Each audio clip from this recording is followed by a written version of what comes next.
আসসালামু আলাইকুম। নিয়মিত বাংলা সংবাদ আপনাদের স্বাগতম। শুরুতে থাকছে শিরোনাম, এরপর বিস্তারিত।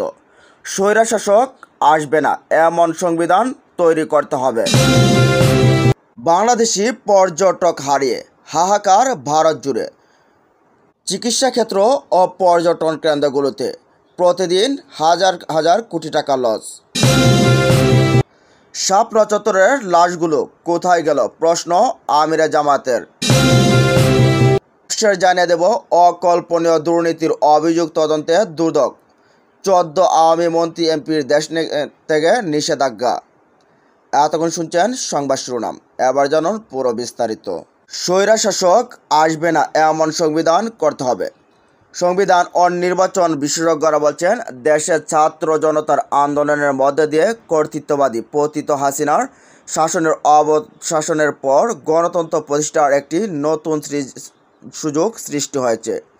তত্ত্বাবধায়ক বা অন্তর্বর্তী সরকারের সংবিধানের অন্তর্ভুক্ত করে দেশে একটি গ্রহণযোগ্য নির্বাচন পদ্ধতি বহাল করে গণতন্ত্রকে প্রতিষ্ঠিত করতে হবে।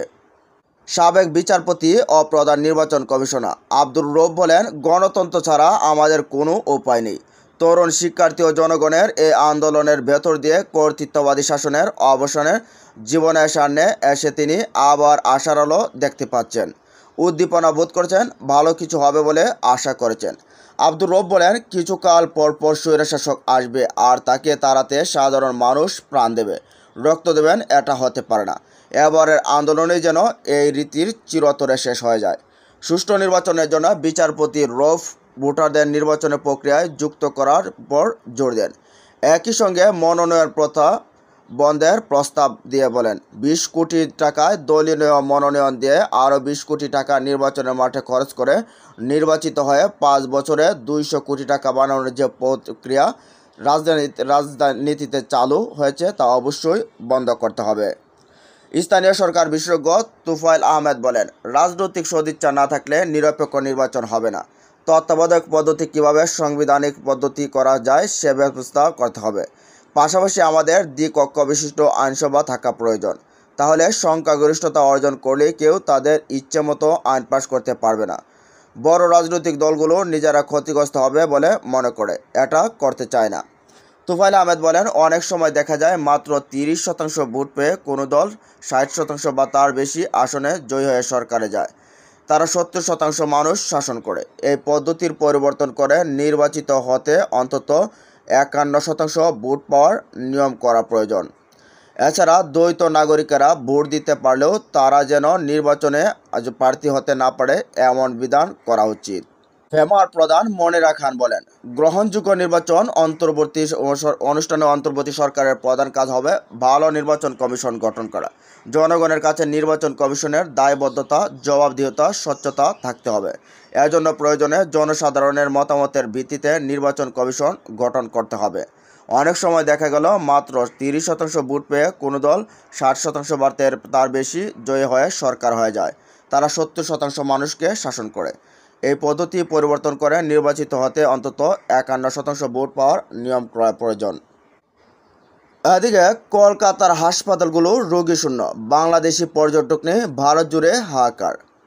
বাংলাদেশ থেকে অসংখ্য মানুষ চিকিৎসার উদ্দেশ্যে ভারতে যান, ফলে বাংলাদেশিদের উপর অনেকটাই নির্ভরশীল ভারত, বিশেষ করে পশ্চিমবঙ্গের হাসপাতালগুলো।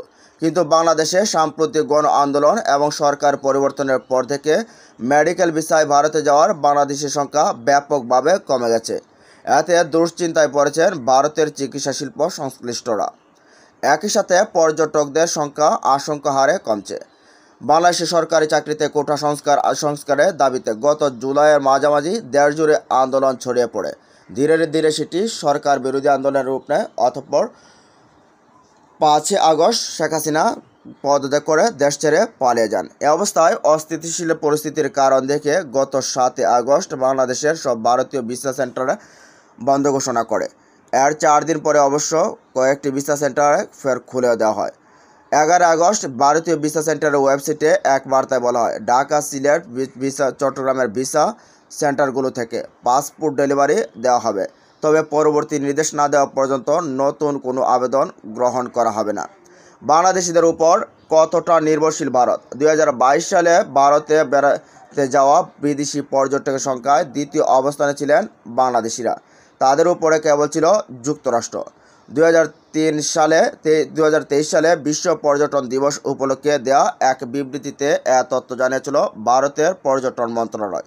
বিবৃতিতে বলা হয়, 2022 সালের ভারতে ভ্রমণকারী বিদেশে পর্যটকদের শীর্ষ 3 উৎস ছিল যুক্তরাষ্ট্র 22.19%, বাংলাদেশ 20.29% ও যুক্তরাজ্য 9.98%।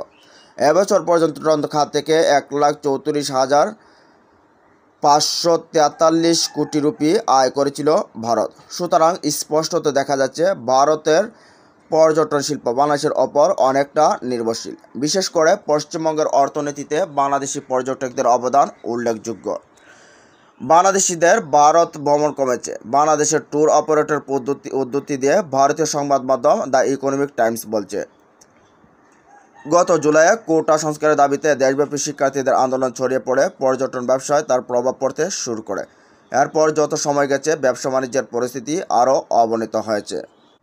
এদিকে শাপলা চত্বরের লাশগুলো কোথায় গেল প্রশ্ন জামায়াত আমিরের। স্টাফ রিপোর্টার নারায়ণগঞ্জ থেকে 2013 সালের 5 মে রাতে মারা যাওয়া আলেম ওলামাদের লাশগুলো কোথায় জানতে চেয়েছেন বাংলাদেশ জামায়াতের আমির ডাক্তার শফিকুর রহমান। গতকাল বৃহস্পতিবার সকালে বৈষম্য বিরোধী ছাত্র আন্দোলনে নারায়ণগঞ্জের শহীদ পরিবারের সাথে বাংলাদেশ জামায়াতে ইসলামীর এক মতবির সময় এ প্রশ্ন করেন তিনি। ডাক্তার শফিকুর রহমান বলেন, একটি জাতি যেখানে দাঁড়ায় কোনো স্বৈরাচার সেখানে মাথা তুলে দাঁড়াতে পারে না। সেই রাতে শাপলা চত্বরে অনেক অপকর্ম হয়েছে। 2003 সালে শাপলা চত্বরের সে লাশগুলো কোথায় গেল জানি না। আসুন সকলে শোককে আমরা শক্তিতে রূপান্তরিত করি। জামায়াতের আমির আরও বলেন, আমার আফসোস, এই যুদ্ধে শহীদদের মধ্যে আমি একজন হতে পারলাম না। এই সৌভাগ্য আল্লাহ যাদেরকে দান করেছেন তাদের জন্য মানুষ আমার ঈর্ষা হয়। এই আন্দোলনে বিভিন্ন ধর্মের মানুষ আহত নিহত হয়েছেন।